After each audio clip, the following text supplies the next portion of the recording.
Well, we do have some changes to the weather around here in coming days. It's getting hotter. Today we've been in the mid 80s, upper 80s, close to 90 on Thursday and Friday. And then more storms are headed in for the weekend, and it's waves of thunderstorms, not just an all-out rain out like it was last weekend. And then there's finally what looks to be the end of this long rainy spell.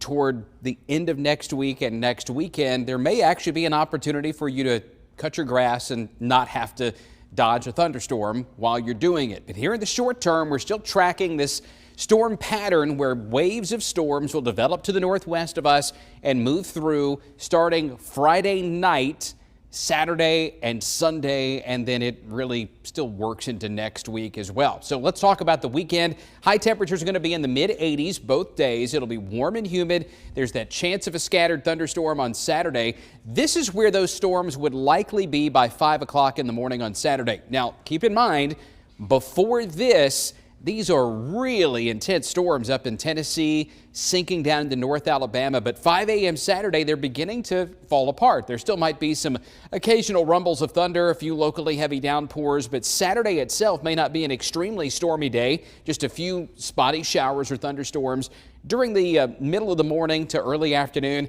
Then there could be some redevelopment to the south where the atmosphere is going to be much more unstable Saturday afternoon and Saturday evening.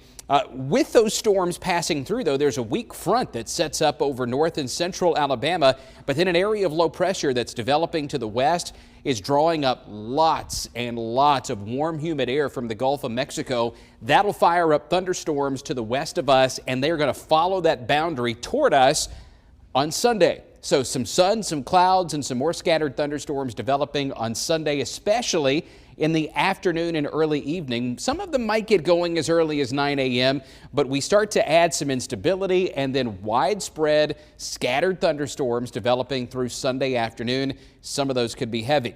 We need a break from the rain. Fayette's had nearly a foot of rain so far in the month of May. Birmingham's had over 7 inches, Pelham over 6. Tuscaloosa and Chelsea right there in that 8.5 to 9.5 range. Saturday, Sunday, Monday, pretty good chance of thunderstorms.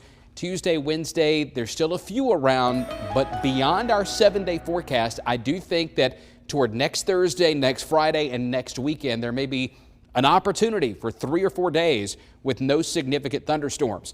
Tomorrow, we're at 88 after a morning low at 66, so a warmer start. Kind of steamy early in the mornings there. Friday, Saturday, Sunday, Monday, and Tuesday, we're still in the upper 80s with lows close to 70. And then again, out beyond Wednesday, a cool front coming in may actually knock down temperatures slightly, bring down the humidity, and finally give us a little bit of a dry period toward the end of next week.